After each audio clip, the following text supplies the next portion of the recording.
మా మేనత్త గారికి పిల్లలు లేని కారణంగా వారు పెంచుకున్నారు నన్ను. వారు డెల్టా ఏరియాకి చెందినటువంటి వారు. వేంపాడు, తరిగోపల దగ్గర వేంపాడు వారిది. వారు వ్యాపార నిమిత్తం మన పెనుగొండలు ఇక్కడ వచ్చి ఇక్కడ వ్యాపారం చేసుకుంటూ ఇక్కడ స్థిరపడ్డారు. వారికి పిల్లలు లేకపోతే నన్ను బాల్యకాలంలోనే మా నాన్నగారికి పెద్ద కుమారుడు నన్ను తీసుకొచ్చుకొని పెంచుకున్నారు. వారు వ్యాపారం చేస్తూ ఆమె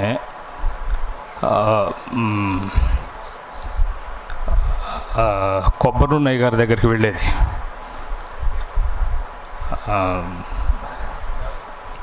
దేవసహాయం గారు, ముంగమూరు దేవసహాయం గారు సహవాసంలోకి, బైబిల్ మిషన్ సహవాసం. నాకు ఇష్టం ఉండేది కాదు, ఎటు వెళ్ళటానికి ఇష్టం ఉండేది కాదు. అప్పుడు యవనస్తుడుగా ఉన్నాను. కొద్ది కాలం భక్తి జాగ్రత్తగానే కాపాడుకున్నాను.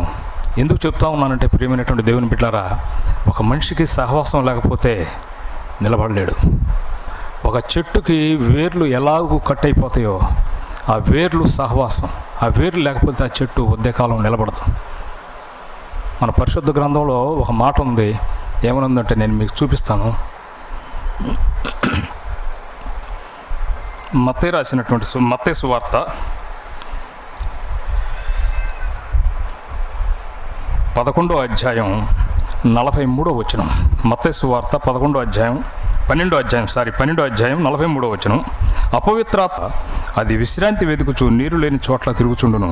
విశ్రాంతి దొరకనందున నేను వదిలి వచ్చిన నా ఇంటికి తిరిగి వెళ్ళుదననుకొని వచ్చి ఆ ఇంట ఎవరునూ లేక అది ఊడ్చి అమర్చబడి ఉండుట చూసి వెళ్ళి తనకంటే చెడ్డవైనటువంటి మరి 7 దయ్యములను వెంటబెట్టుకొని వచ్చును. అవి దానిలో ప్రవేశించి అక్కడనే కాపురం ఉండును. అందుచేత ఆ మనిషిని కడపటి స్థితి. మరలా కొద్ది కాలం తర్వాత నా స్థితి ఏమైపోయిందంటే అంతకన్నా మహా భయంకరం అయిపోయింది. చాలా భయంకరం అయిపోయింది. ఎంత భయంకరం అంటే భయంకరమైనటువంటి త్రాగుడు, వ్యభిచారం, కోడిపందాలు, ఇవన్నీ మా మేనమాంగారు. ఈ విషయం చెప్పాలని నేను ఇక్కడ నిలబడ్డాను. అయ్యగారితో చెప్పాను, అయ్యా నా సాక్ష్యం మంచిది కాదు అని అంటే, కాదు నువ్వు సాక్ష్యం చెప్పు అన్నారు.